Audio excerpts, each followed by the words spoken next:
Hey Nate, outside of 81st for us on this walk through here. Um, One of the bummers is that you're relatively close to Thomas, so you're getting some street noise. I guess let's see here, 1, 2, 3, we're the fourth house in, but still getting some street noise, which is a little bit of a bummer in the grand scheme of real home ownership. Not Airbnb properties. Two, this street is really nice. So a lot of homes have done some pretty nice updates. This one sounds great, but driving down this road here, there's lots of updates. Like these guys have done like a really cool addition. A lot of cool homes this direction. This almost feels like one of the crappier houses. So I think that's why we're at $825 on the price. Again, square footage wise, it almost doesn't feel right for being 2,200 square feet or whatever. It feels a little small in there, so maybe we've got some numbers that aren't correct. But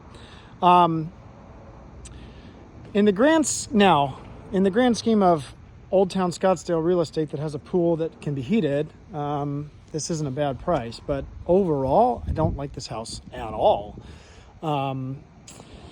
And I'll show you around. So it doesn't have a garage. Most of these have added garages on. You can see most of these have added their garages. This guy has not, but most have. That's pretty easy to enclose if necessary, but it's not included, which is probably not helping. It's also it should be a full block house, but we've got a lot of wood siding paneling on this property, which is a little confusing to me. Maybe there was a section of addition here. So like, see how this is block, this is not. I wonder if this was added in at some point. Wonder what this is, just a little table of some sort. I don't have a key for this, so I'm not sure where that's going.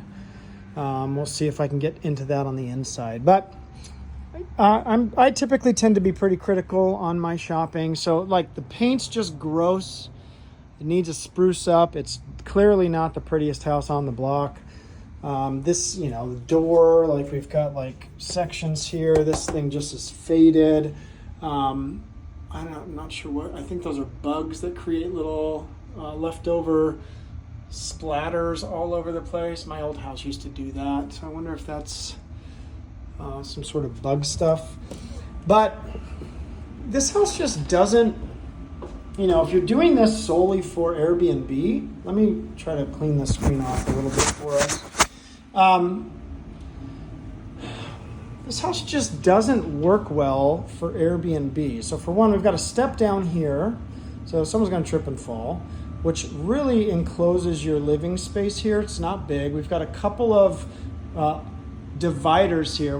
Somebody tried to open this up a long time ago, but they ran into needing a load-bearing wall here, keeping some of this load-bearing wall here while they tried to open things up. And so it's just goofy, right? This is your dining room space here, living room space, hallway to the bedrooms, and right around the corner as we come in, this is the kitchen. Like in an Airbnb, you want your kitchen to be one of the biggest attractions, and you really would want some sort of giant island here that everyone can belly up to and drink their drinks and make their dinners.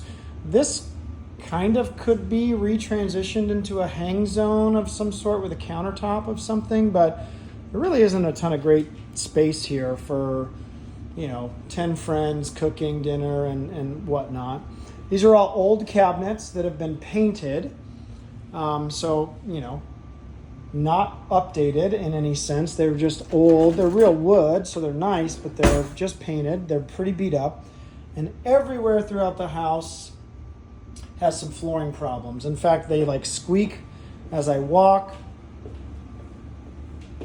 Not sure if you can hear that, but they're all splitting. See how they're separating here? I bet it could even like kick those in maybe. So that's, to me, based on crappy laminate like this, is suggesting moisture. either spills or just poor installation jobs that have separations happening everywhere. Here. So the flooring's trash and noisy. This was our garage. I didn't peek in there yet. Let me see. Oh, no. That's right. So we don't have a garage. That's right. And I don't have any access to that. What I'm going to just guess is a storage space, because this is locked and I can't get in there. So this is your laundry room here.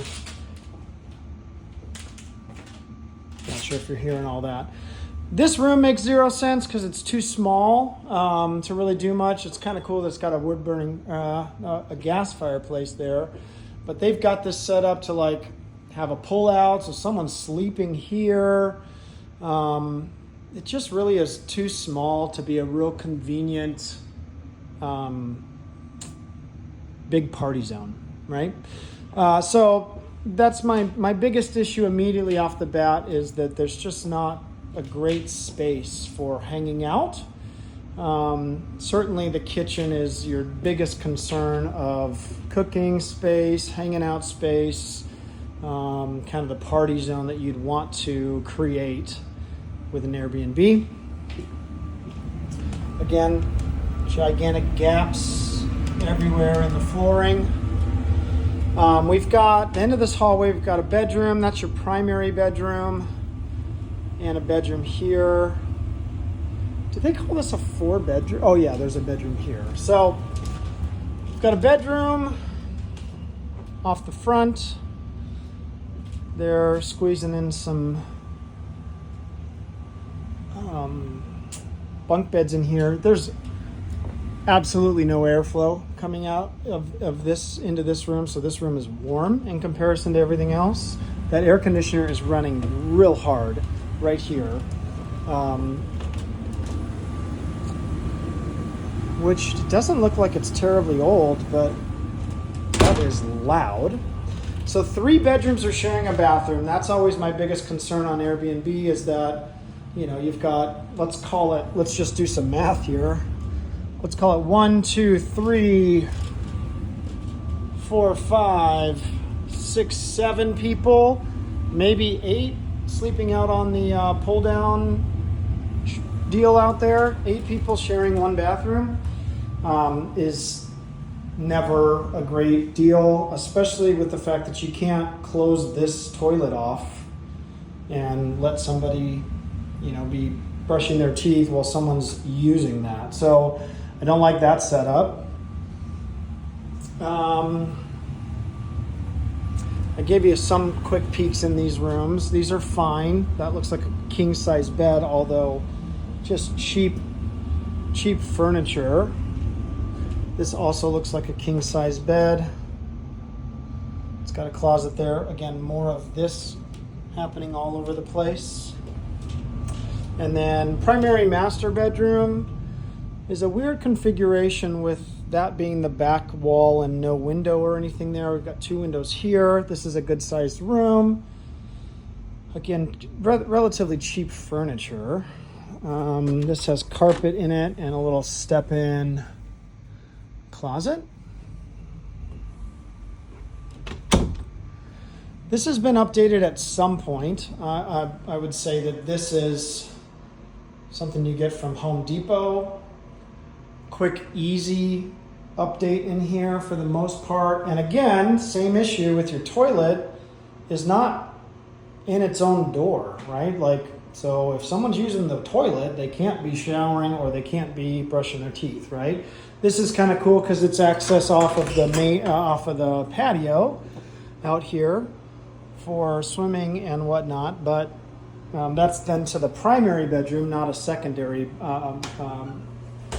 Primary bathroom, not a secondary bathroom, which, generally speaking, the person in charge is getting the nicest room or whatnot. Also, if this is a real homeowner occupied house, you wouldn't want that access coming to here from your kids. You don't want them in your bathroom. And so if you think of this bathroom as a primary suite for a real homeowner, it's not in great shape. And then I'll give you thoughts on the backyard. I'm liking this home less and less. Will it accomplish covering your mortgage? Sure. Here's a bunch more of that flooring stuff. Well, can you cover, will people come here? Sure. Or are they going to pay top dollar? I doubt it. Might have some moisture happening there. We've got some, generally speaking, when I see cracks like this that go along a straight line, I'm not overly concerned, but I would imagine that this beam was put in at some point to create some stabilization here, and it's causing some adjusting. Because that's a straight line, for the most part, I'm not overly concerned, but there could certainly be some shifting happening here that's maybe a little bit bigger problem. It usually doesn't come down the wall like that, so that could be an issue. For what you want to try to accomplish in a backyard with an Airbnb, this kind of does it. Big patio, table and chairs, something to play on, a ping pong table, a couch here with the TV, kind of clean up the zone or whatever. I don't really hate any of that. This is facing east, so this is going to be in the shade most of the afternoon, which is nice. My issue, I guess, is just the rest of this feels pretty dumpy, and I'll show you. Your finish on your pool top here is cool decking. It looks to be pretty worn. If I zoom in a little bit here, we've got some cracking, some good wearing. This pool is probably 25, 30 years old. You can see right here that they've got a secondary pool water filler, so that's not even, your pool's going to automatically fill itself, and these old pools don't. So this has a hose running to it, which is staining the deck and stuff over there. Also, the pool itself, you can see all of that cracking there. You can see the staining here. It's everywhere in this pool. I don't know how well you can see. Zoom that out a little bit. Can you see any of that staining right there? Like, this pool needs a new shell, and that's a, let's call it $15,000 job. Side of the house over here, nothing really matters over there. So you probably got a $10,000 to $15,000 job on resurfacing the pool here. So sellers are looking at that going, oh, that's a big project. We're going to have to fight them on their price.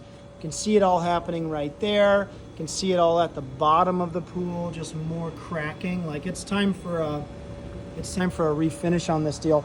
This is also an old diving pool, and so kind of ruins the reason to be out here in your Airbnb, all hanging out in the pool. You've kind of only got like half the pool and over to stand in the pool, otherwise you're drowning in the deep end, right? So they're trying their best to give space to play bags and things like that. There's just not a ton of room back here. It looks like they had a hot tub here at some point, which would be helpful, people come out and hang in the hot tub.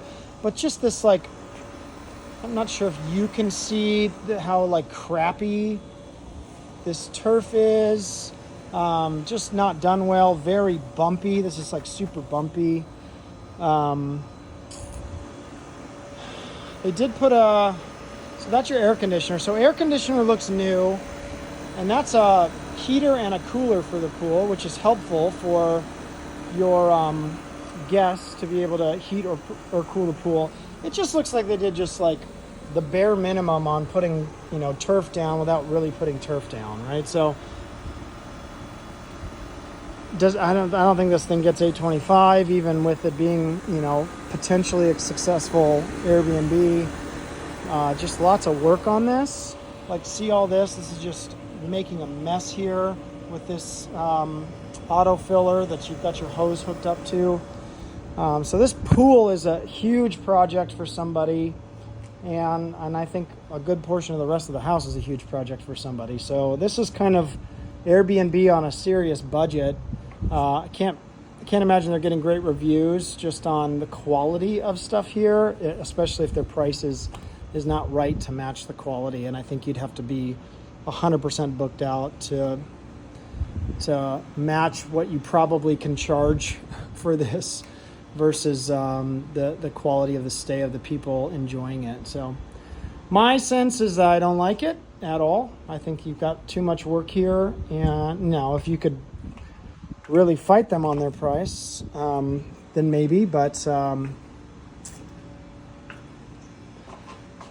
think the backyard accomplishes what you want it to accomplish in general, minus how much work is necessary for that pool. And you really don't have much extra space to try to add another amenity or something, which I think the more amenities you can add to an Airbnb, the better. I think painting a wall doesn't make that all happen. So let me know your thoughts, and we'll go from there.